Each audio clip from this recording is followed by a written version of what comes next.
روزوں کا مہینہ رمضان کا مہینہ ہے، جس میں قرآن اول نازل ہوا، جو لوگوں کا رہنما ہے اور جس میں ہدایت کی کھلی نشانیاں ہیں اور جو حق و باطل کو الگ الگ کرنے والا ہے۔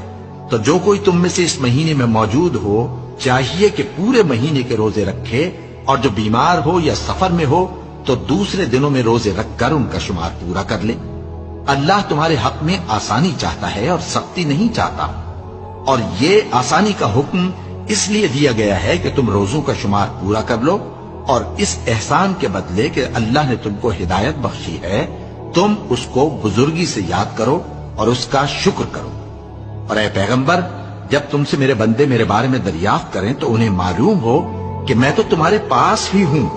جب کوئی پکارنے والا مجھے پکارتا ہے تو میں اس کی دعا قبول کرتا ہوں۔ تو ان کو چاہیے کہ میرے حکموں کو مانیں اور مجھ پر ایمان رکھیں تاکہ نیک رستہ پائیں۔